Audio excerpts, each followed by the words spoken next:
Shamans are actually people who know that there is much more than we can see around us, there's much more than we can feel, that can hear, and not only do they know that it does exist, but they also can work with it. They can not in a way manipulate it, but they can actually work in these realms that for us are seemingly not there.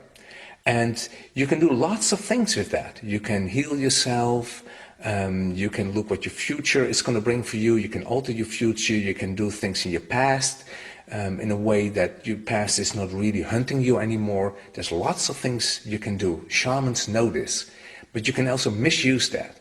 And shamans from Africa were taken as slaves in the direction of America. A group of them landed on Jamaica, and actually they were really badly treated by all the white men that brought them there, and they used their powers in a way actually not to heal but to damage people. With knives you can operate, with knives you can also scar people, and you can really damage them and wound them. That's actually what voodoo is. It's a form of shamanism used in a way that's not really nice, very nasty. Do you want to continue on from there? Do you want to talk about the way that shamans view the spirit world? Do you know something about that? The landscape of the spirit world. You showed this interesting photograph, this drawing in your lecture where it had the tree and all the stars, and this was an alchemical view of an otherwise invisible realm. Do you want to just talk about that image that you used? Yeah, most shamans are will say that beside the world we live in, there's also worlds we will live in after we die or before we came to this world. They strongly believe in reincarnation. There's different worlds, and those different worlds you can go to after you die. And from there you come back to this world of three-dimensional, hard, dense reality. And for them, that other world is actually much more important than the world we live in. For them, that world is where it all happens. Here you live through some kind of experience, and the experience you live through in this world is the experience you choose to live through before you came here. But what they believe is that wounds that were inflicted to you when you were in a previous life, you take with you in this life. So for them, it's very important to go to these other realms, heal your wounds that were inflicted in previous lives. So in this life, you're much more healthier, and you can die in a much more healthier way. And the healthier you die, the more conscious you die, the more chance you have to stop reincarnation. That's actually the ultimate goal, is not to come back. It's a kind of drug, it's a kind of like smoking. It's not a good experience, it's something bad. You choose for it, but the ultimate goal is to stop it. And to stop returning to the physical yes. realm. And to move on to higher realms, to higher and higher and higher realms. And the way to do that is to die consciously, to be aware that you die. And the more aware you are that you die, the more chance you have that you will land on a good spot. When you die unconsciously, it doesn't mean that you land on a wrong spot, but you land on a spot that you still have to walk home a long way. You will get home, you will get there in the end, but it takes a long time before you do get there. So for these people, it's very important that they die as consciously as possible. It's not only people in South America who think that, it's also Tibetan who believe, they have even the Fowa, I think it's called, the monks train themselves that when they feel that they're now that old, that they're going to die shortly, they meditate themselves to death, because they don't want to die ill or in a subconscious way. They want to be fully aware that they are dying. And that's actually what's so important for these people. I know a little bit about Inca shamanism, how they perceive the world after life. And in their vision, there are about 5 worlds. And when you die, depending on how you die, how healed you were and how aware you were when you die, you land up in 1, 2 or 3 of these worlds. And the lowest world of that, that's a strange world, they call it the stone world. And that's a world where everything is dark, there's no light, so you're tapping around. It's actually a very nasty place to be. The second world is the plant world, that's already much more friendly. The third world is the animal world. The fourth world is the world where we have our collective consciousness, and there's a fifth world where actually you will never go, because that's a kind of world that's reserved for gods. So they have different landscapes. These worlds have different landscapes. The stone world has stones, the plant world has plants, and the animal world has animals.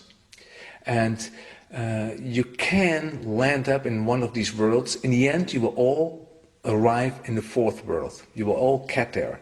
But if you go there straight away, you don't have to get home anymore, you're home. If you first go to the stone world, you have to go the whole way to actually the fourth world, and then it can take a long time. You can be helped, you can even be helped while you're already dead. A good shaman can help you, can communicate with you, can direct you and show you the right way and bring you directly from this lower world to this higher world. In this fourth realm, what do we do? Is there, houses, huts? I don't know enough about that to actually elaborate on that, what we do there. I know that it looks very much like you and me will look very much like here. That you will have some kind of human form, and it's actually the most friendly world of the 4 worlds I've described. Have you ever heard anything about groups of spirits joining together to try and communicate and help people who spend all their times in the spirit world trying to communicate, trying to guide and help people? Actually, I've not heard of groups of spirit to help people. I know the other way around, of people helping groups of spirits. So we do help from this realm. We do help people in the spiritual realm to get home. The other way around, I know only from cases like healing. There you could say, if healing occurs, something from the spiritual world steps in, and that's what all the healers say. The healer steps away, steps outside actually of this 3D reality, let spirit come in, and spirit is doing the work. So there you can say that the spiritual world is coming into this world to actually heal us or do something. And I have seen very strange and really mysterious cases with this. Really, even myself. I've gone through healings which I cannot even explain, with toothaches that I had for days, and in 30 seconds it was gone. Things like that. And you think that that's because there's been a communication opened and a spirit has come through and helped the situation?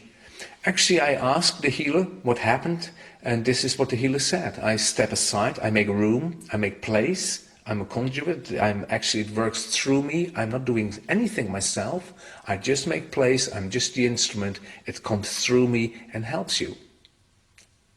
And so it comes from another realm, it's not the healer is doing it. Have you ever had any experience with shamans that use naturally occurring fungi or roots or saps or herbs like ayahuasca? Because in shamanism, if there's something wrong with the person, it's the shaman that takes this ancient herbal mixture, and not always is it given to the patient. It's used as a tool for the shaman to be able to see into the patient and identify what the problem is. Yeah, I only know that it exists. I know ayahuasca shamans, there's San Pedro shamans. I've not met them, and the shamans I've worked with were actually shamans that did not use anything to get in a state of altered consciousness to see what's wrong with you. They describe some kind of luminous energy field that you have around you that can be seen. Everybody actually can learn that. You can learn it, I can learn it. It's a way of actually perceiving the world, and in this field they see what's wrong with you. So if you have something with your kidneys or whatever, they will see in your luminous energy field disturbances, and they can pinpoint from this and this is wrong, and let's try to actually restore your luminous energy field. So what they say, if you are ill, you don't have an illness, but actually you're lacking health. And that's a complete different concept. So it's not that you have a disease, but actually something is missing. And we will restore that. We will reconnect to your healthy blueprint. And if I reconnect you to your healthy blueprint, you will be healed again. That's interesting because, I had a neighbour who was about 77 and he never used to take any drugs. He refused. He said the body can heal itself. Just eat good, plenty of sleep, and the body will sort it out. Yes, body is pretty powerful, and in a way a healer is actually trying to reconnect you with your blueprint and gets help from what the healer calls the spiritual world, from spirit. And spirit, if you really think about it, is nothing else than us at a higher level, collectively us again. So in a way we do help each other and help ourselves. There is a lot of compassion there, isn't there, for the spirits to help.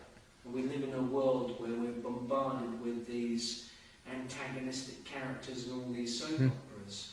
Do you think that the people that die, who've never lived out of their higher self, have refused to see the divinity and the spirituality of certain aspects of the planet and nature, do you think that somehow what's going on here in the physical plane is harming or damaging or twisting or distorting the natural balance in the spirit world?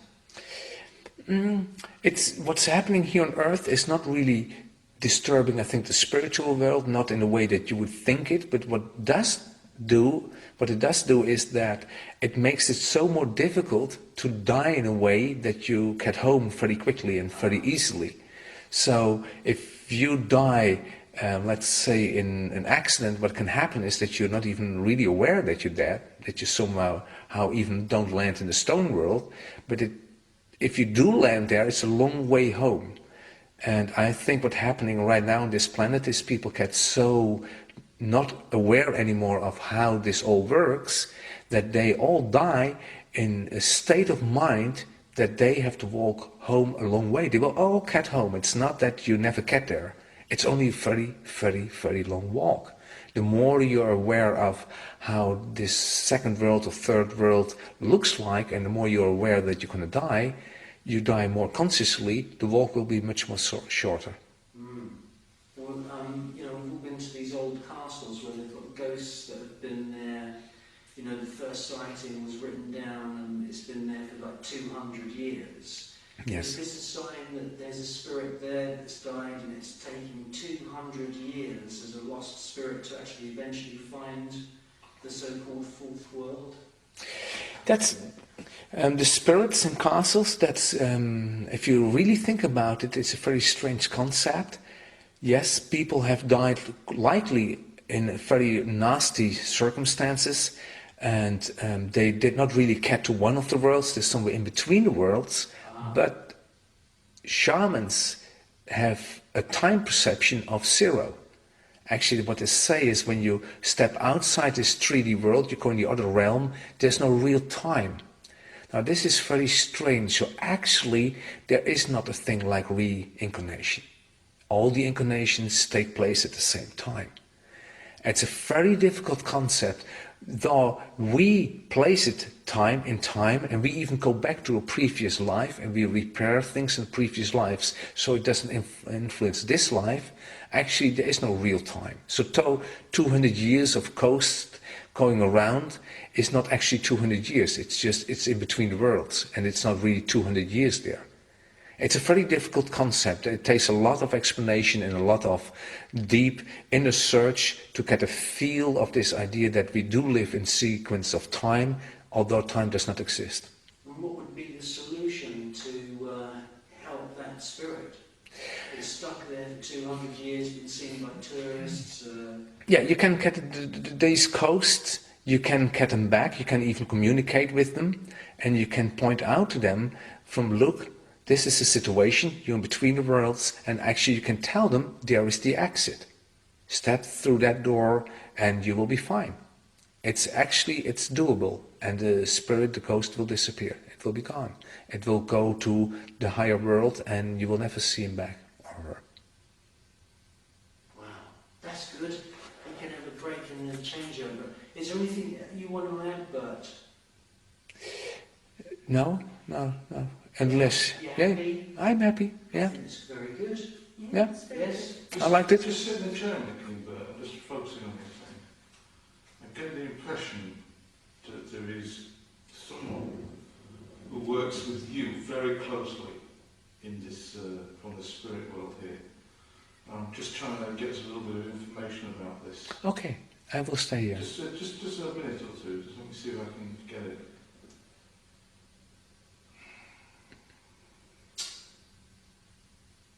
Because I can kind of see, I just got the impression that maybe there's a kind of face coming over you. Just for like 1 second, a face coming over your face. I thought, Oh, you know, yeah. the kind of double face, and I thought, what's happening here?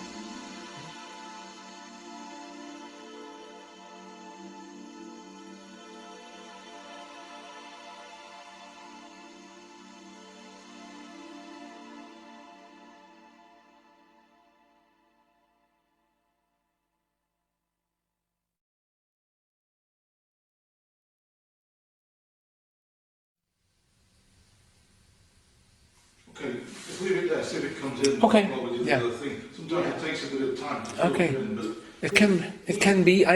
What I explained. I have gone through this all about 2 weeks ago in Arizona. I went through and even went through these worlds. You yourself can go there. Well, before you die, Oh you yeah, can travel into them. yeah. You can see who's there. Wow. Yeah, I mean, you said the stone world was the first one. And yeah. It's very nasty. It's not what I'm nice. interested in is... Do you remember these pictures of Jung, the first one that Janet Yes. shows? That's very much how the stone world looks like. Oh, that's great. Yeah, it's amazing how That's very interesting. how that comes together. But you can go there. I was taken to these worlds to look for my father Wow. and to see where he is and to see if he is in the right place, and if not, then get him back here Yeah, and direct him the right place. that's really, really good. It's amazing, I can tell you. Yeah. Yeah, I've done that. You see, this is a very positive thing, you see. Yeah, this is positive, yeah. All these people die in terrible fear. Yeah. And they end up dying on a trolley, in a corridor, Yeah. in a hospital. Nobody cares about them. And they can end up in a very nasty place for a long time. And that's not really a long time, it's a long way home. You have to go through all kinds of things to get actually then to the place you want to be. And that's mainly because they don't die in a conscious way, in a very aware way that they are dying.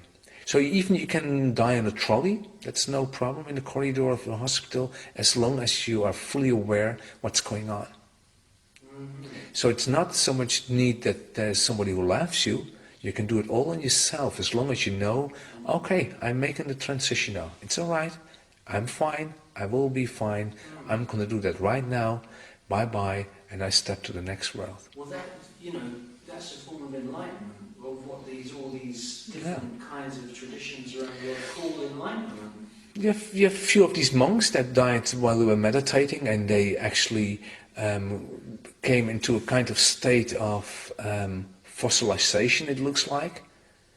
And so they're still sitting there, and there are a few monasteries where they have these monks just sitting there. They died, I don't know how many decades ago, and they mummified.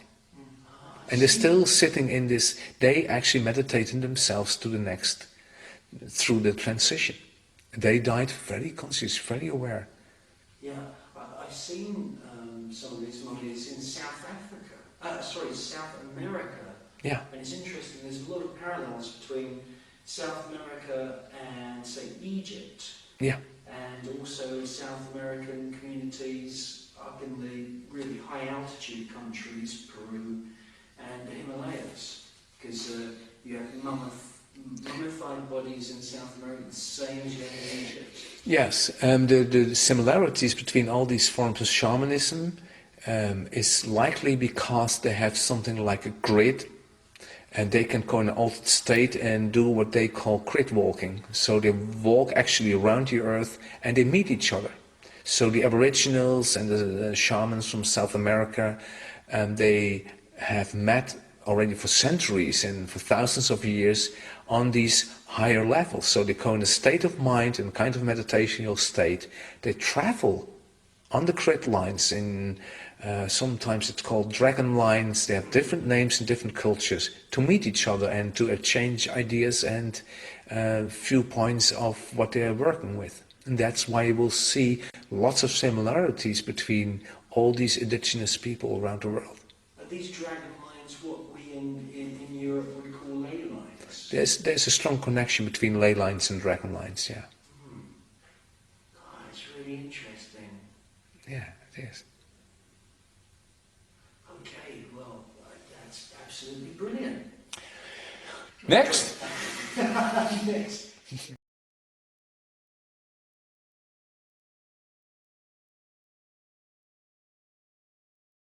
Yeah, well, just that little bit you were talking about. What we can say is that the mediumship and spiritualist movement seemed to start in, I think it was in upstate New York, in sometime maybe the 1780s, 1800s, 1820s, I'm not sure, with two sisters who experienced these strange knockings and rappings in the house.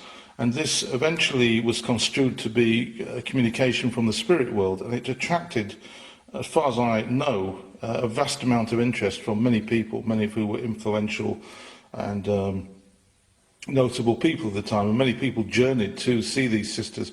They may have been called the Fox Sisters. And from this, the whole spiritualist movement developed, and it became, by the time we got to the Victorian age, a vast craze, both in Britain and America. So that more or less, we're talking about 2 taps for yes, 1 tap for no. I would imagine it'd be something like that, knockings and rappings. And this became a huge craze, and of course there were many, many fake mediums and con artists and all sorts of incredible ways of getting money out of people and fooling them took place. One of the big ones that would be that they would have the medium in some kind of thing called the cabinet, which may be a cloth box or something like that, and there would be a person hiding behind the cabinet, so they would dim the lights, and this person who would be dressed in a sort of body-hugging clothing would sort of creep out and pretend to be a spirit, and all sorts of lunacy was going on. There's loads of fake pictures of ectoplasm. It's just a table napkin coming out of somebody's ear. Yeah, praying. That's right. Yeah, preying on the gullible. Yeah. And what is the basis of all this? The basis of all this is first of all, the fear of death, and secondly, the worry that people have about what will happen to me when I die. Because apart from the ministrations of religion, for example, the idea of the Catholic religion that if you've been good, you'll go to heaven, and if you've been bad, you'll go to purgatory, and if you're really bad, you'll go to hell. Not a great deal of information is offered in Western religion, anyway, about what happens. It's a kind of blank page, so consequently there is fear, a vast fear surrounding death.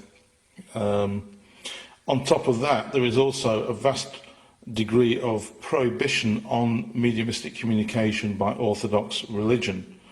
So people are actively discouraged, not entirely for bad reasons or negative reasons, from engaging in this type of communication.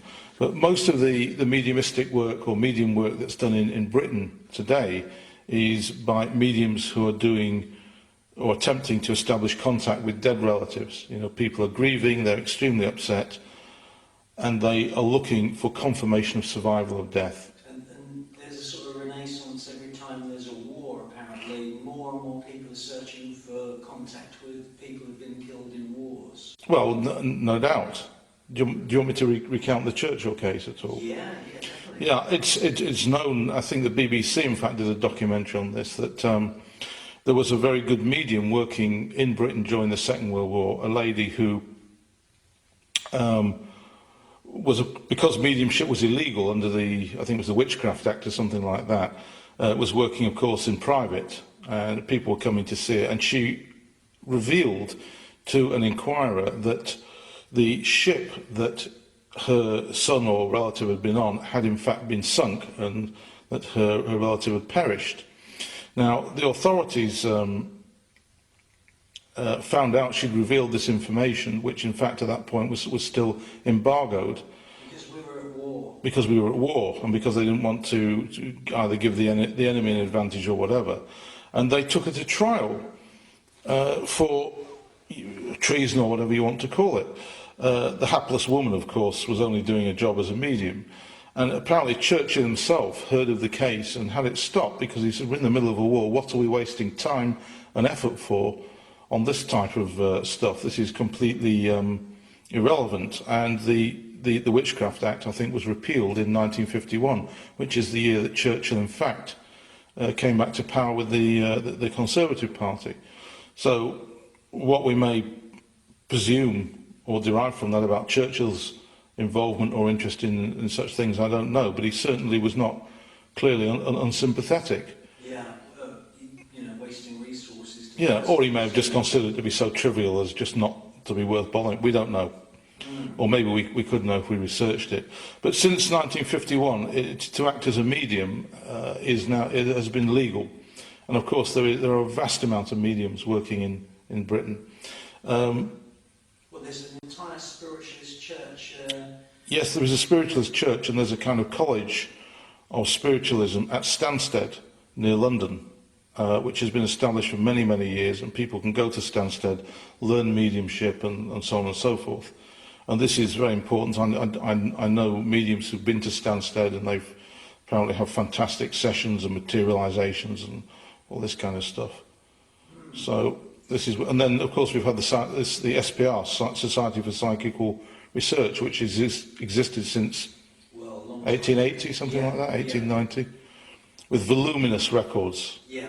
So it's been taken seriously, but it's not taken very seriously by mainstream science.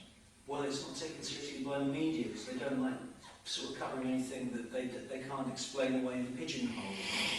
No, but it's good, attractive material, because so many people are actually interested in it. Not for very deep reasons. There's a lot of people you can go to, and you say a bit more than the superficial stuff, and it's like, well, I'm a bit frightened about that. I don't really want to know that much. But there's a lot of people who just want to know the basics, and the basics are very well shown in the film Ghost. And I have to go back to Ghost because it's such a clear and simple depiction of the situation. And what happens in Ghost is that Demi Moore's boyfriend, who's played by, is it Patrick Swayze or John Swayze? Patrick Swayze is murdered, and he doesn't realise that he is dead. And so he's in a position where he's trapped in what the spiritualists call the earth plane, which is the next dimension virtually parallel to and virtually contiguous with the physical world which we live in. And he's trapped in the earth plane, and what is shown there is the existence of these little nasty black entities that try and attack him and drag him down to their level. And these in turn are known as lower astral entities. So in this kind of depiction, the astral plane, which is the next plane up, next plane of survival up from the physical plane, can be divided normally into 7 levels. The lowest 2 levels are the levels that you might call hell. So this idea they have, for example, in Christianity of hell and burning hell, etc., comes from visions that people may have picked up or seen of the lower astral world. But the essence of the lower astral world, and of that of all these worlds, is as you are and as you have behaved, so you create for yourself. There is no devil pushing you down into hell. If you are an evil person, or you've committed murder, or you will create that kind of personal hell for yourself, and you will go to it until you can perceive a different existence for yourself, in which case you may be able to is we see that in the Indian subcontinent with this whole idea of karma and karmic debt. If you lead a good life and you're positive, you'll presumably, be able to, go into the nice, one of the nicer levels. I think the idea of karma is more tied up with what happens to you when you reincarnate, what you reincarnate as, and the experience that you will go through. That's what I think, rather than where you are in the interim period. But most people are not going to go to the lowest levels of the astral, and of course these would be the levels where demons, devils, and all these other nasty. Yeah, which you see in that movie, in Ghost. Yeah, but also larger demons than that, much nastier entities than that will be found on the lower astral. They're just like the little foot soldiers. But the real nasty people that, for example, people may try and summon up in black magic rituals and so forth will, in my opinion, most likely to be found on the lower levels of the astral plane. Of course, above the astral plane you have many, many, many other layers which can be found in many written depictions. Yeah. Going up to, of course, very high levels where we're going to find high angels and other advanced cosmic beings and so forth.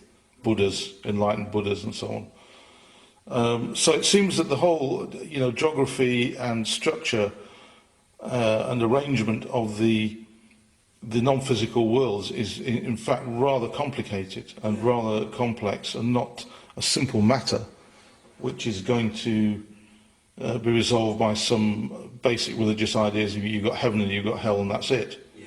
Rather more complicated. Yeah, now these spiritualist churches, they exist all over Britain. I believe that they're in America. It's more or less an international thing, isn't it? Canada, I think, has got spiritualist churches. Possibly, but I certainly know there are many spiritualist churches in Britain. And the essence of the service in the spiritualist church is it looks rather like a conventional sort of Baptist Christian service, except instead of a minister, you have a medium. And so they go through the service and they sing hymns and so forth. And the idea of the singing, apart from anything else, is to create an atmosphere which spirit can work through to excite and energize the atmosphere of the building and the church. And then what the medium is doing is he's reading or getting information from spirit and passing it to members of the congregation to help them or whatever is deemed to be required. And that is the basis of what's going on in spiritualist churches. So there may be in America as well, and Canada and Australia. I mean, I would suspect that there are. Yeah. Now, I've got many friends who've, they visited mediums for a reading or whatever, or to ask them questions. And a lot of people record, and they have an ordinary audio cassette tape. And you've had the advantage of a lot of people is that you do have a good working knowledge of modern digital recording gear. And you did have one opportunity to actually make a very, very good broadcast quality audio recording of one of these instances where you were actually seeing a medium. Well, back in the 70s, I worked for 5 years with an extremely good trance medium and this was virtually every Sunday for 5 years in a private circle. This was not money paid. This was no commercial gain, no commercial advantage, purely for the interest of the inquirers. And this man, we would sit in the lounge of his house and his wife would be there and maybe several other people and so on. To start the process, we would go to a deep red light. You turn off the normal lights, go to a deep red light, and the gentleman would sit in the chair. The man, I think when we started, he was about 45, something like that, and he would sort of slowly sink into a deep sleep trance-like state, and gradually certain persons would start to speak, and they often start speaking in some kind of foreign language, which I suspect was Sanskrit. Wow. One word which was used often was pandit, and pandit I know means friend. Yes. But there were other words spoken very fast, which I couldn't work out, but I suspect it was Sanskrit. Anyway, and then eventually what you would call the gatekeepers or the guardians who would look after the whole session on the other side would come through and they'd say, right, we're going to bring through this speaker or this speaker, and this one's going and this one's coming. And the speakers would come through and talk about many subjects, be it the nature of life on Earth, the nature of the afterlife, the nature of life on other planets, how to distinguish between false mediumship and real mediumship, and many, many other topics. At that time, we recorded using the veritable audio cassette, which was the technology du jour, you see. And we made transcripts, written transcripts of this. But the actual tapes are obviously of not particularly good quality. I left this circle in about 1980, and we resumed very briefly for a couple of sessions in 1992. Now, of course, technology had moved on enormously, and we had this, much superior digital technology. So I was able to record, in effect, a couple of broadcast quality sessions of this, and I have them. Wow. If we are allowed to use any of it, I'll have to ask the spirits. Yeah, the spirit world if they agree to it being used. Okay. Now, we were just talking outside about Swedenborg. I've got a couple of really, really good videos from the Swedenborg Society. Apparently, again, they've been running for a very, very long time. Is there anything you want to say about the Swedenborgian movement, whatever it's called? I just don't know enough about it. Okay. I know it was very important in the whole... Yeah, it's one of these influential characters that's continued. Yeah, I can't, at this point I can't say too much about it. Am I right in saying that Edgar Casey was more or less a medium? Yes, Edgar Casey is perhaps arguably one of the most famous mediums that ever existed. Yeah. And all his work is well documented and is held in a foundation at Virginia Beach in Virginia, in the US. Now, as I understand it, Casey was an uneducated farm boy who came to notice in the 1930s. I think he was also referred to as the sleeping medium or something like that. And what he would do would be to go in a very deep trance, and I think people would speak through him or something like that. But what essentially he did was people came with health problems and he would give them advice on how to cure their problems, and there are hundreds, perhaps even thousands of cases on record in the foundation of people who came, outlined their health problem, and he would say, right, you must do this, you must take that, you must eat this type of food, and so on. And this is absolutely documented stuff. This is not... And he was, presumably being helped like the shamans by a spirit. Well, I guess so. There must have been a whole team behind him who knew how to not only resolve the problems, but first of all to look into the karmic background of the patient or the inquirer. But it seems clear that Casey himself didn't have the knowledge to be able to do it from his own subconscious mind. He was, a guy who left school at a very young age, as indeed was the chap who I worked with. He left school at 14. And although he was an intelligent man, you couldn't say he'd been highly educated. And he was coming out with stuff week after week after week. And if you'd been churning that out with the vocal characteristics and so forth, and syntax that he was using, you'd have been at it all week preparing. It would have been a full-time job, in my opinion.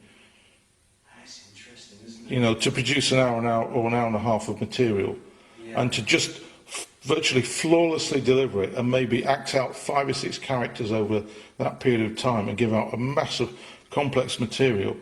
Where are you getting it from? You've either got an extremely severe multiple personality disorder, or you're some kind of absolute genius, or it's the real deal. And after, we used to dissect it for hours. Of course, he himself wouldn't know what had happened. So he'd go out, and the speaking would go on, and then he'd sort of come around and say, right, and we'd tell him, this was going on and that was going on. Yeah. So I think it was the real deal.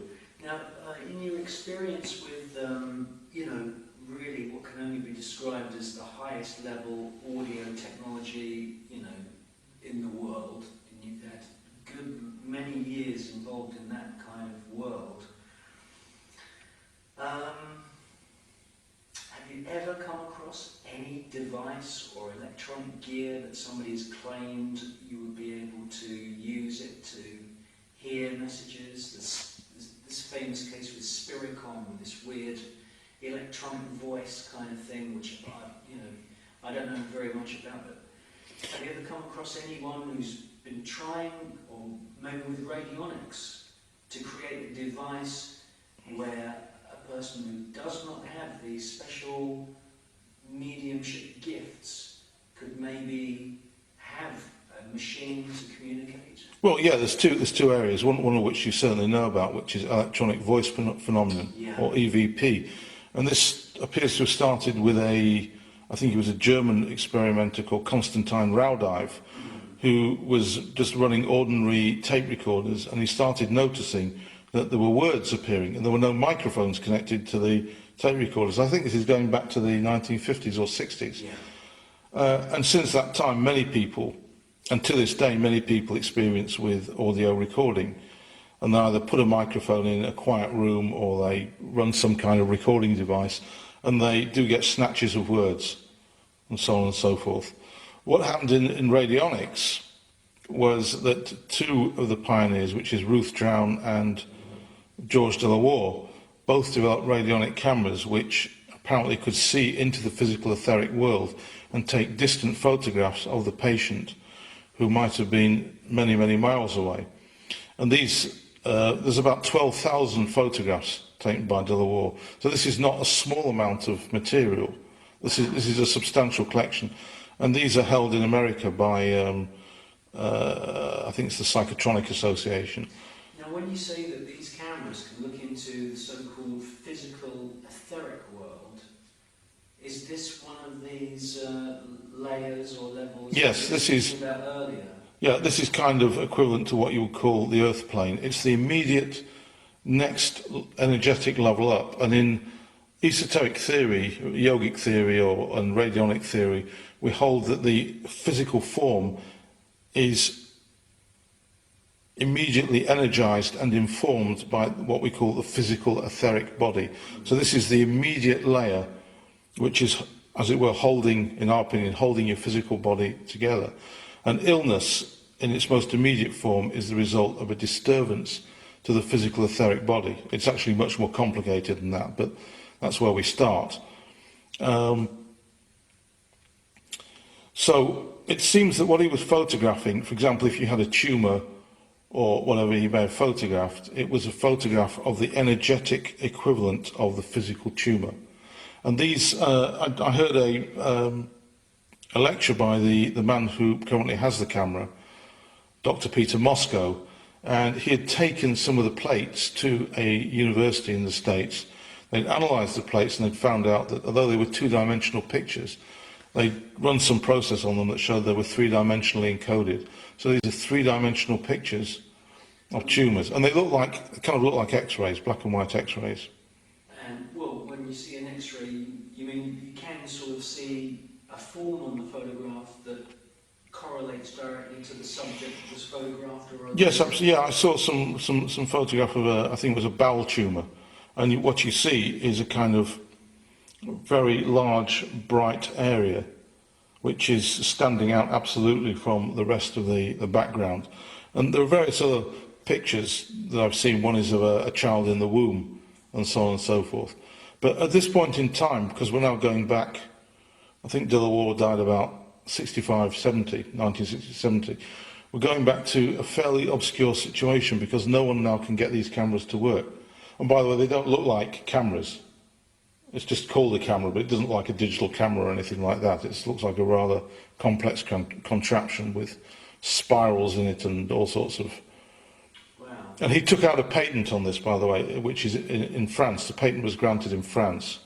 So presumably if you search patent records, you can find information on this. Now, I'm sure a lot of us have seen these Kirlian photographs that have got sort of colours in them. Is the radionic device able to show you colours?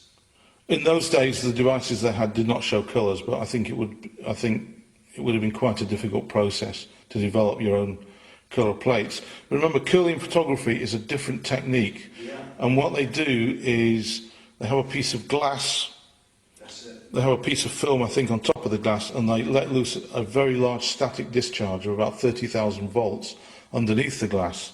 And this seems to energize the aura of the living object on the other side and create this static discharge, which they can view on the plate or the film. Yeah. And also, what you're filming must be present. With radionic photography, what you were filming was not present, could be anywhere in the world. And that's the difference. That's strange. You know, you don't know it. Maybe this technology could have been developed so powerfully that it could be used for all kinds of spying. So maybe the spirit world has not let it be developed. We don't know. But imagine if you could have a camera that you could tune in to look into a secret research facility.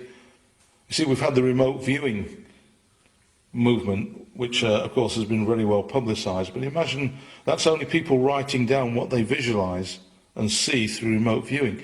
What if you could actually have a device which you could tune into any location on Earth, or maybe even on other planets, and take photographs of secret installations and so forth? Maybe this has not been allowed by the spirit world. I don't know. Wow.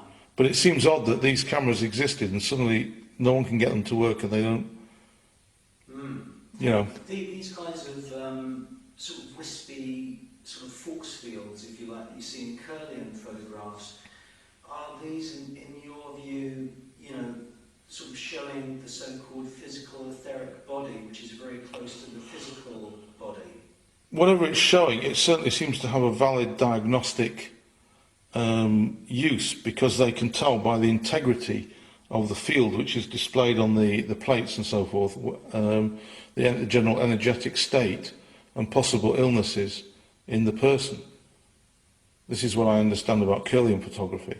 So it seems, whatever it's showing, it seems to have some kind of valid purpose. Well, the reason I asked that question is because there's this really, really famous Kirlian double photographic thing that you see in many books where you've got a leaf and it's got Yes. an aura coming from the outside of the leaf. They then chop the leaf in half, photograph it again. You can still see the outline of the leaf before it was cut.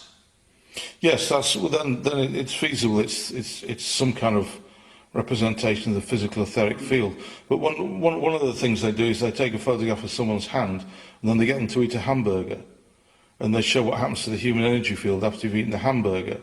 Or they will get a piece of fresh fruit or fresh food, and they can take a series of photos over a couple of hours and they show how the energy field deteriorates. So if you're going to eat fresh food, you need to grow it in your own garden and eat it as you pull it out of the ground to get the maximum energy from it. Wow. All this stuff you're buying in the supermarket that could be months old, that's been kept in freezers, might taste okay, but energetically it can be absolutely useless. And this can be shown by, for example, Kirlian photography, I suppose, or dowsing or whatever. God, that's interesting. You've not heard of this? Well, obviously I understand that, you know, if you have the land and everything, then you should be, you know, making good use of it and eating, you know, what you've got complete and utter control over when it's really, really fresh. So you want to talk about to rescues or anything like that? Well, you mentioned this thing earlier, where there was a sort of tragic situation where this little girl died under extreme stress. Okay, well, some part of mediumship, which is much less well known than the usual survival of death scenario, is that some mediums specialise in what is rather arduous and emotionally demanding work of rescuing people who have died and don't know that they're dead. So they're trapped in the earth plane or the earth continuum, and of course this is a timeless, or a zone without time, so they may have been dead for hundreds of years. And They can appear as ghosts, yeah, and there's plenty of photographs of family members standing behind their families long after they've died in family photos. yeah. Now, and in a sense, you see this in the film Ghosts and also in The Sixth Sense, where they don't know they've died, and a rescue is performed to take them up to the next world. But I myself have been involved, I think, in just 4 of these rescues, and in 2 of them, I remember I was fast asleep and I was kind of woken from sleep right in the middle of the night and told to go up to a chair that I sit in to meditate and so forth. And I'm like saying, well, what do you want of me? What's all this about? And just had to sit in the chair and wait. Next thing you know, I was sort of aware of the presence of this little girl, and she'd been burned to death in a fire in a kitchen, and she'd sort of been trapped in this layer. And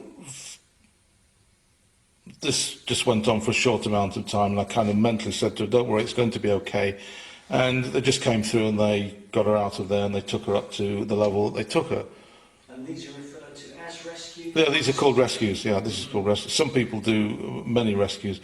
And the other one that was done at that time was then the next thing I became aware of some chap who I think had been killed in the First World War. And here we're probably talking sometime in the 1990s when I was doing this. And he was, he was chatting to me like, I don't know where I am. And he was telling me all sorts of things about himself, and his life and so on. He said, I seem to have been here for a long time and I just can't quite understand it. And I've still got my uniform on, but, no one's around and it's very odd. And suddenly it was like, right, we're coming in now. And they just, the spirit persons that do the rescues on the other side just came in and took him off to, as they say in spiritualism, to the light. And so I was used in some way, and to this day I don't exactly understand why it had to be me and what exactly I did, but for some reason I was a contactable person who maybe could just tune in and just allow them to open a gate or a door to get through. But this certainly happened. It's not something I've done a lot of, just those, and there were two others I think, I don't remember now. Wow. Is there anything you want to add or you want to say? Well, is there anything you need me to add? Well, I mean, you're the. No, it's absolutely brilliant. Any other questions? Really? I mean, Bert gave a pretty good summary as well, so you've got plenty to go on. There's a lot of correlations, you see, between you two. But interestingly, a friend of mine used to live with a woman who was a medium, and she specialised in rescues. And apparently, one time Crowley himself came through, Wow. and you'd have to ask him about this for more detail. But apparently, he was an absolutely furious contactee, and he created a lot of trouble and was in a complete rage, and it was an extremely arduous and difficult situation. And what you're saying is that he was trapped. Well, I don't know the whole thing, but he came through this woman, and for whatever reason, and it was quite intense and disturbing. So you need to ask. I can put you in touch with the person concerned, and you can get some input on this. It seems to me that you do get spirits that you could almost grade in terms of their activity and their strength.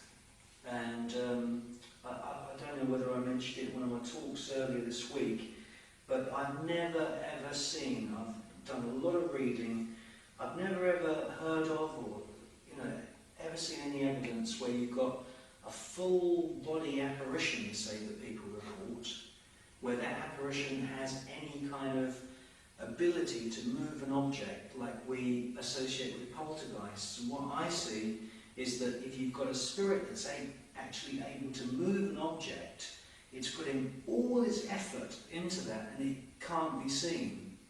Whereas then you get the other side, and you get spirits that put all their effort into making themselves visible, and yet they're very, very weak. And there's a classic case with the Skull group. And the spirit came through, and they called in, and the spirit just said to them straight away, it's been very hard work to get here. He said it's been like walking through custard. And have you ever had any visual things, lights or anything like that?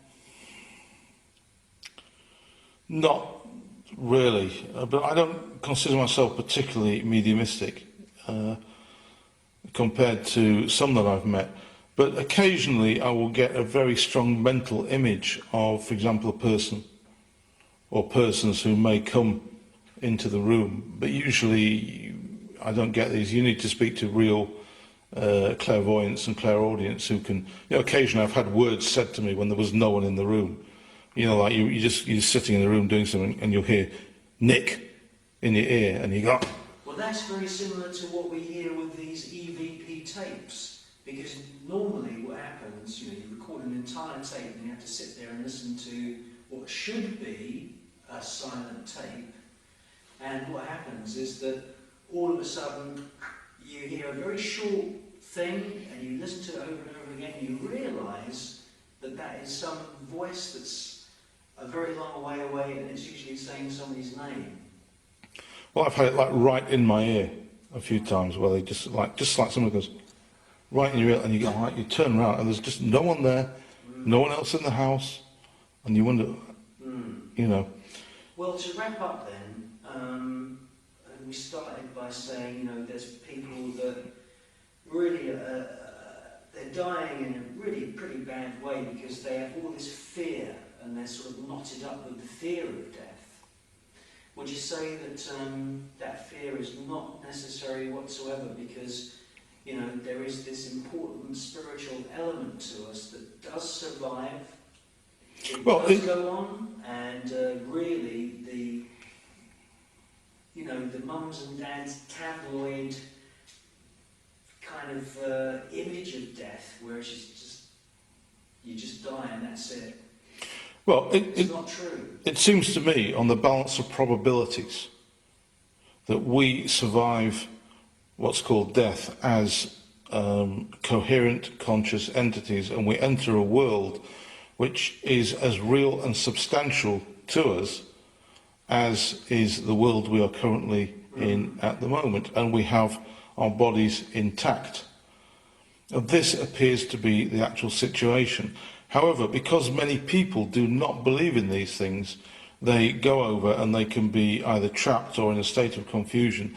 So my understanding is that there is a large effort in the spirit world of people who specialise in rescuing and, as it were, getting people who die and bringing them upwards into the next world properly and getting them settled and put into, as it were, comfortable or appropriate, because not all who go over are good.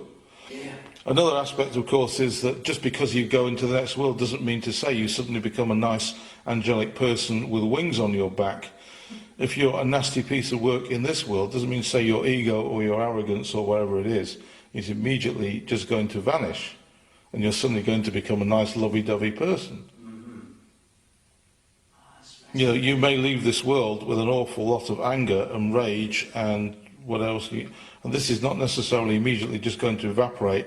You'll grow a pair of wings on your back, get a harp, and off you go. Doesn't happen. There's a lot of quite angry people in the spirit world. There's also many, it is said, there are many people in the spirit world who, because of wars and circumstances on this planet, are plucked out of this life before they have done what they need to do here and before their time. And this is also regarded as a kind of major problem, because wars have killed tens and tens of millions of people, particularly in the last century, and many of these people perhaps did not fulfill what they came here to do. And this creates a disturbance perhaps in the fulfillment of destiny and karmic objectives. So this potentially could create difficulties in the spirit world, because it's all become uneven and unbalanced by these kind of distortions.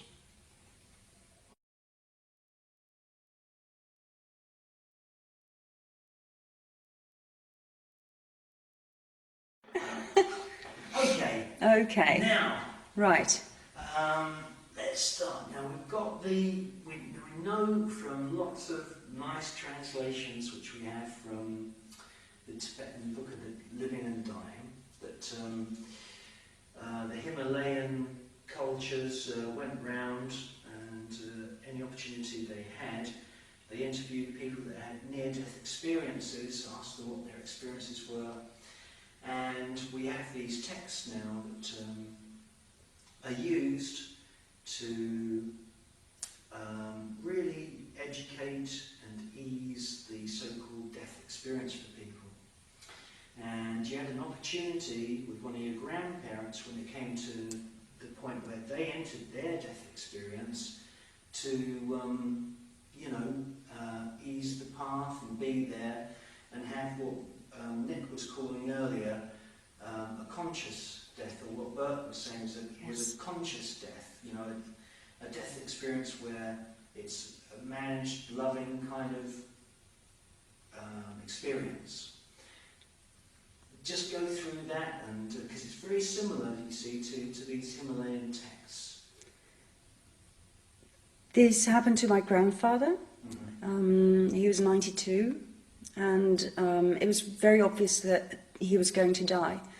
And during the last days and hours of his life, I was there to guide him through this path. Yeah. And my grandfather never believed in God. He was an atheist like the rest of my family, and but he did have an open mind. So when time was there, I asked him, I said, Grandpa, do you mind if I tell you a little bit about what I believe, you know, might be there, you might expect? And he said, yes, which surprised me, to be honest. And so I told him a little bit about, you know, the life after death, the tunnel of light, images that you might see that it's better to ignore because you don't know what it is, and just focus on the light. And I just talked with him about this, and he seemed to be very interested. And so when the time was there, he very consciously passed over, and he very consciously and very peacefully closed his eyes.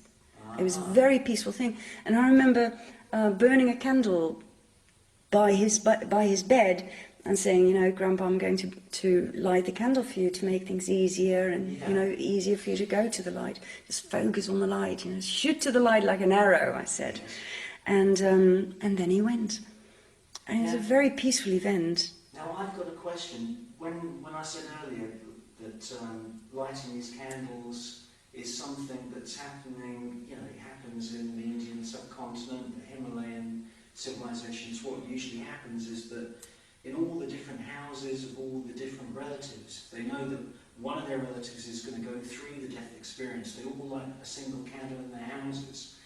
And this is called lighting the path, because the Tibetan Book of Living and Dying does have a section where it says that once the spirit has actually detached itself from the physical body, it usually goes on a kind of little tour of the houses and places where loved ones are. And by lighting a single candle in all these houses, it's more or less like you see a plane coming into land. There's all those lights there. It's like guiding you through, you know, where you should be. When I said that earlier today, did you know that the Himalayan cultures were doing that? No, I didn't. I didn't. It's beautiful. Yeah, it's beautiful. And also, I had the experience to be exact, 2 days later. 2 days after my grandfather died, I woke up in the middle of the night because I heard a room in my living room. And sorry, I'll do that again. Okay. 2 days after my grandfather died, I woke up in the middle of the night because I heard a sound, a noise in the living room, and the door from my bedroom to my living room was open, and I saw this dimmed light flickering in the room, and I was looking like, oh, what is it? What is it? I thought it was somebody trying, you know, with a torch, seeing if they could break in. So I jumped up and I ran into the living room to, you know, so just bugger off. And obviously there was nobody there, but on my altar there was this little candle and it was lit, and I didn't light that, and there was nobody there. And the light from that candle was the light that you perceived? Yes. And the interesting thing was, what woke me up, that noise, was as if somebody bumped into the table. It was like, so I could hear somebody, you know, there was somebody there. But I live alone, and there was nobody there. At that time, I didn't have my pets. They couldn't have been, you know, they couldn't have made the noise. So that was really weird, and the candle was there. And I mean, this is so physical. This is so tangible. and so physical, and I knew instantaneously that it was my grandfather. Yeah. And I remember what happened was I saw the candle and I went like, oh, Opa, There you go. which means grandpa. Yeah. I instantaneously knew, and it moved me so deeply. And it was like a little sign saying, hey, it's okay, I made it. You know, I got to the light, thanks. Yeah. That was good. Now, I want to ask you what your opinion is of all these lonely people that die not in this, you know, atmosphere of knowledge, and you know, they haven't got the benefit of any information, and we know that there are millions and millions of old people, and we all know the stories that we see in the papers where the newspapers haven't been collected for a long time, the milk is building up on the doorstep, and you know, they find a person who's died all alone. What is your view on, you know, that kind of thing that we see more and more, as far as I'm concerned, in society? I think I think it doesn't have to be a problem to be on your own when you die. Of course, in society today, we have this individualization, so more and more people are completely isolated and on their own by the time they die. It doesn't have to be a bad thing, as long as you're conscious about it, as long as you know, I think as long as you've reached a certain emotional and spiritual level, it shouldn't be a problem, it doesn't have to be a problem. I don't believe that. But I do believe that if you do not have that consciousness, if you do not have that level of development or knowledge, so to speak, because you didn't read the source text, because you never opened up to other perspectives, or out of your lower self. Exactly, then I think it is a problem. Yes. Do you think that this is where perhaps, you know, we have these reports of ghosts and spirits hanging around that they don't know what? Exactly, they don't have a clue what happened and where they are. There's this beautiful film, this movie with Nicole Kidman. What's the name again? With the two kids in that? The Others. The Others. My That's God, a spooky it's movie. good. I loved it. Have you seen that? Oh, you must. Very, very spooky. It's very good. It's very, very good. It's very, very spooky. But I think that's exactly how I picture it. You know, if you don't know that you're dead, then there's still the same reality, sort of, that you live in, with the same people, the same buildings, the same clothes. Everything is the same, and yet something doesn't add up. Because, for instance, you're being ignored, or there's something about the light that doesn't add up, or the time. You look at the watch and you think, it doesn't make sense. You know, these spooky kind of things. Yeah. And I think that can really confuse a soul tremendously. And I think those souls have been caught in between worlds, in twilight zones, or whatever name you wish to give it. And I don't think that's a nice thing. No. It's not good because they haven't moved on. And Exactly. They haven't found peace. They haven't found peace. Now, the last question I've got then ties in with all the research which you and Bert have been doing, you know, really diligently, and I'm, you know, very impressed with the way both of you have just persevered with this crop circle phenomenon. What do you think about the theories that some of these balls of light are actually spirits? I remember seeing a lecture at the Glastonbury Crop Circle Symposium where I think it was Karen Douglas. She'd read, I think it was the Egyptian pyramid texts, and they said that the spirits of some of the dead can be seen sometimes as orbs of light. And the reason I want to do this as a question, as the last question, is because you've both been taking photographs over the years. You both had these orbs of light on many photographs. Tonight you took photographs and there were orbs there clearly, outside the house. Do you think it's possible that we're surrounded by these spirits, and just with a photograph sometimes you actually capture a spirit and it's in the form of a sphere? Do you think it's possible that these are spirits? Absolutely. I'm convinced.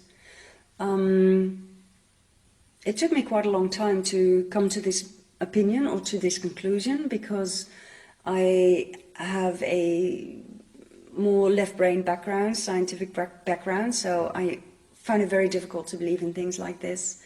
And also in the family that I grew up in, nobody ever talked about these things, nobody believes in these things. So as far as I was concerned, they simply weren't there, because, you know, it wasn't real. But after now about 12 years of crop circle research, I have come to the conclusion, yes, that these lights, at least part of them, some of them, are those kind of spirits, and part of them are other kind of entities as well. I mean, I believe that there are nature divas working on the formations, most definitely. I believe there are angelic beings working on those formations. I think it's partly human souls that are cooperating, collaborating to make this phenomenon happen. And we're picking them up. Absolutely. On our digital cameras, Absolutely. mostly as these kinds of orbs. Absolutely. And you know, the interesting thing is, and I wouldn't be surprised if this is the start of a whole new development in this orb phenomenon, side phenomenon, is that when I was in Australia last November to give lectures about the crop circles, during one of the lectures of a co-speaker, I took a couple of photographs, and on one of them is an orb, but the orb contains a face, a very clear face, and it's definitely an alien face. I will give you the photograph. It looks a bit like a grey, but with an elongated head, like the Egyptians drew them, you know, the cones. And it doesn't really have it does have the big black eyes, but not totally like this. A bit more flat, almond shaped, but a bit more flat instead of like this, like the greys. So it's not a grey. And it had a very friendly energy to it. And I've seen other photographs of orbs with faces in them. I've heard stories of Yes. two people at Silbury Hill that saw a little orb, and it came up to the level of Yes. them, and they saw a little face in that as well. Well, yeah, that actually contained an entire entity that even stepped out of the orb. And this, mine doesn't go that far, but it is definitely an orb. And it's an alien face.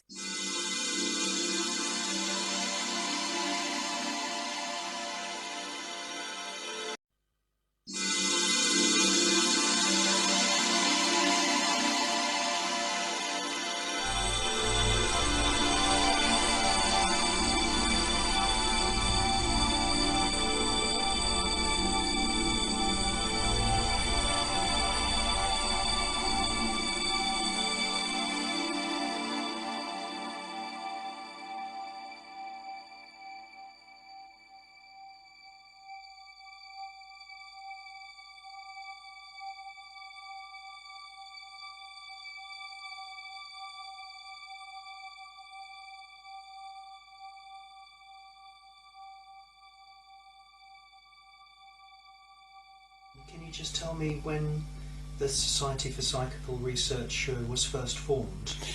Well, it was formed in 1882, mainly by a group of scientists and philosophers and poets and so on, from and associated with Trinity College, Cambridge. There were a group of them, and there were a number of leading spiritualists, and they got together to apply strict scientific rules to the investigation of the paranormal.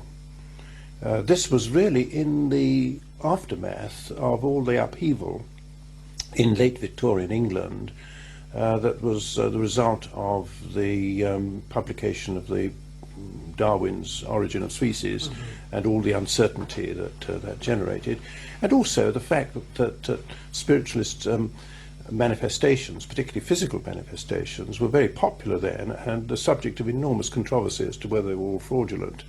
So really the society was an attempt to bring discipline, scientific discipline, into the objective investigation of the paranormal. And how long have you been a member or actively involved? Well, I've been a member for over 50 years. Actively involved, I would say, only in the last 10 years or so. Okay. Now, I believe that Sir Oliver Lodge played a prominent role within the SPR. Can you tell us what his book, The Survival of Man, is primarily about? Well, this was one of Oliver Lodge's many books. Of course, he was most famous as the inventor of radio before Marconi, and a very leading scientist for a great many years. But he became increasingly intrigued by the investigation, particularly of Mrs. Piper, a medium, and gradually, over a period of years, he became convinced that there was something genuine in the messages that Mrs. Piper was bringing, apparently from the other side. So by the time he wrote his book, I think in 1909, it was the first of many books, he had become persuaded that there were spirit forces, that materialism was quite outdated, and that some explanation had to be given for the highly evidential types of messages that were coming through her. By 1909, of course, this had been superseded by other more complicated forms of messages which were even more evidential, but we can perhaps come on to that later. So his book really was about, well, it was a sort of potted history of what had happened thus far, and an indication of his gradual conversion to what eventually was, 10 years later at any rate, was an absolute conviction of the spiritistic or spiritualistic view of the survival of mankind or mankind's soul after death. Now, can you tell me about the cross correspondences? Well, the cross correspondences were really very fascinating, very important, but highly complex and controversial. What happened was that by the end of the 19th century, a number of leading members of the society, including Oliver Lodge, had become convinced, chiefly, though not exclusively, by their investigation of an American medium, Mrs. Piper, that the messages that she was getting through could not have been attributed to merely guesswork or speculation on the part of the mediums. I mean, enormous and elaborate efforts were made to ensure that no possibility of fraud or body language reading and so on could explain the degree of accuracy of the messages, especially those where the sitter had himself or herself no knowledge of what was being said. In other words, they were proxy sittings. They were about third parties, and very often gave information which at that time was unknown to anyone else and had to subsequently be discovered. So would that take the form of things like the addresses of people that had died a long time ago? Well, it could do, and in some cases, I'm not sure whether particularly addresses of people, but sufficient information about them to be checkable and not to be readily available, certainly not available to the medium. So the issue then was whether this was simply a question of ESP, extrasensory perception on the part of the medium, some telepathic communication, or a communication which envisaged the actual material. In other words, it was an ability to see things at a distance instead of merely receive messages at a distance. Clairvoyance, in other words. Yes. Whether it could be attributed just to the human psyche, or whether it was necessary to postulate the existence of some sort of spirit outside communicating information from beyond the grave. That was the real issue. In fact, it's been the issue ever since. Now, apparently, in order to resolve this, there appeared early in 1901 or 2 a series of communications which purported to come from 2 or 3 leading but recently deceased psychical researchers, of whom Frederick Myers was the chief one. And they were members of the SPR, were they? They were leading members of the SPR. The chief one had been the president of the SPR in 1900. That's Frederick Myers, who died shortly afterwards. And messages started to come through about 4 or 5 different mediums, quite independently, in different countries and in different ways, mediums who had no connection with one another. And these messages didn't make any sense. They were sometimes phrases imported into otherwise normal sentences, which seemed totally incongruous. And when these were put together by people at the headquarters of the SPR and analysed, it was found that these messages, rather like small pieces of a jigsaw puzzle, independently made no sense, but when put together, they formed some sort of intelligent message. It might be a quotation from a poem or a reference to some picture hanging up in the Uffizi Gallery in Florence, or something usually fairly arcane. And they were very complicated, and most of them required a fairly intimate knowledge of Latin and Greek and obscure poets and so on. These were people, on the whole, with a very high level of education, leisured, wealthy, upper class, representing an era which, unfortunately or fortunately, has long since gone. But they were able to devote an enormous amount of time and intelligence to solving these puzzles. And these puzzles went on for a great many years. There were, I think, something like 12 mediums involved over the period of nearly 30 years when these cross correspondences continued. Many of them were too obscure or ambiguous to be acceptable as evidence. Others were much more impressive. But the fact of the matter is that after they started to peter out in the 1930s, the experts who had had time to analyze these were still divided as to whether these were definitive evidence of the afterlife, as people like Oliver Lodge thought they were, or whether they were simply very ingenious productions of the minds, collectively or individually, of the mediums. That is the so-called super ESP hypothesis. In other words, it has to be assumed that the mediums can not only formulate or obtain information which is in itself meaningless, but somehow or other mentally communicate and coordinate diverse bits of information, disparate information which individually makes little sense, collectively does make some sense, but does make some sense of something which would almost certainly be unknown to and unintelligible to the medium. So in other words, the alternative explanation was, in the minds of many people, more fantastic than the explanation, the more simple explanation, that these were in fact messages derived from external sources, external to living people. So just to summarise then, the cross correspondences have made up, I presume there's archives of them. Oh, masses, yes. And there are references to them from the spirits that were present at the seances which the Skull Group...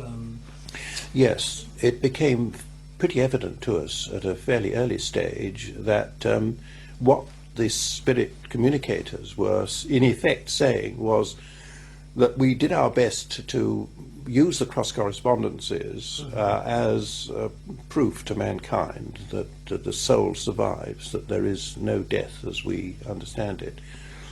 But in fact, we failed, not because there was anything necessarily wrong with the cross correspondences, but because humanity just wasn't prepared to study these complex things in depth.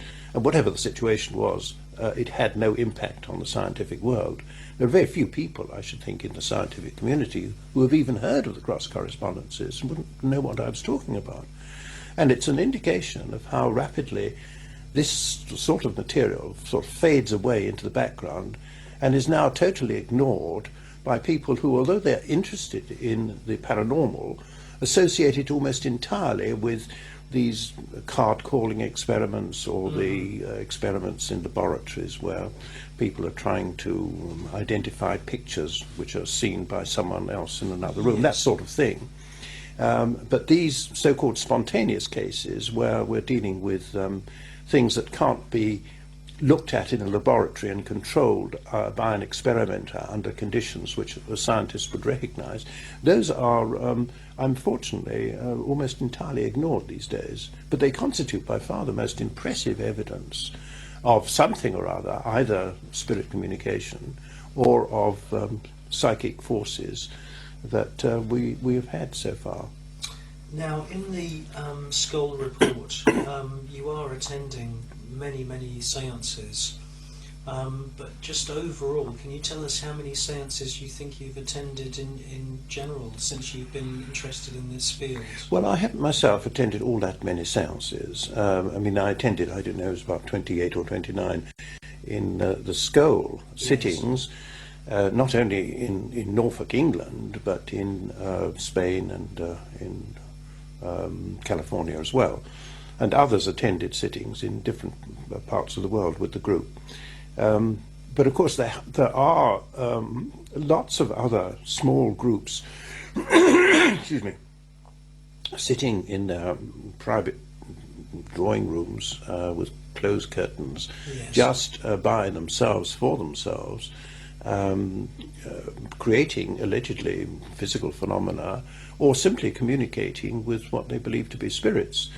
But they are, for the main part, very unwilling to be investigated, largely because, especially in relation to physical phenomena, the tendency, the history has been that where investigators come in, they disrupt the proceedings and they sometimes criticize and even vilify the people involved. And the history of psychical research, particularly in the annals of the Society for Psychical Research, has shown a pretty critical, or perhaps overcritical attitude to physical phenomena, not necessarily because fraud has been exposed, where it has been exposed when that's justified, but because it can always be alleged that although they don't know how certain phenomena could have been produced, theoretically it might have been possible for fraud to have taken place. Yes. And that is sufficient to damn the thing in the eyes of the investigators. These debunkers tend to get quite good funding through university departments, I've found. And well, they represent, for the main part, orthodox scientific views, and the orthodox scientific view is that of materialism. Yes. And the general view that despite the evidence of 140 or so years of psychical research, there's really nothing in it. And this view is held with almost increasing tenacity. Yes. Especially because it seems that once you've accepted the idea of even telepathy, which the great majority of ordinary people do, but science, if I can use that word to describe the established scientific forum, doesn't do. Once you've established that, or once you've admitted that, you've taken your finger, as it were, out of the little hole in the dam. And the fear is that this will sweep away all existing scientific orthodoxy and replace it by a flood of occult and superstitious belief systems, anti-scientific belief systems. This is a total misconception, but it's a very widespread one. Yes. And it's a very genuine fear in this country, and especially in America, where this whole issue has become heavily politicized. But that's a bigger question. Yeah, I think we should also say that, when I've been speaking to the odd medium here and there, is that they're very wary of these debunkers, and they won't invite them to the seances because they perceive them to give out a kind of bad vibration, or not to be completely enthusiastic or willing to see good results from the seances, so invariably they get excluded.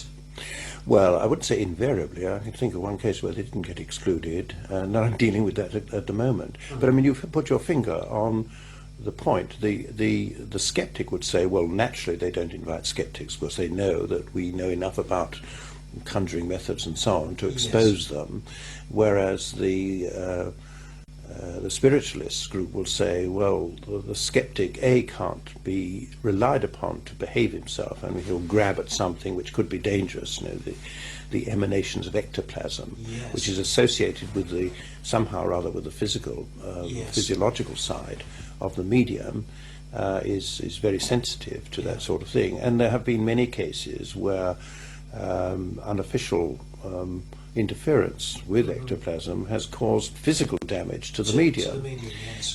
But apart from that, your view is correct that most mediums would say that people's own psychic energy, for want of a better expression, is an important contributory element in some way we don't begin to understand to the balance of the energies or whatever. Of course, people curl up their lips and say, well, what a nonsense this all is, because we don't understand it.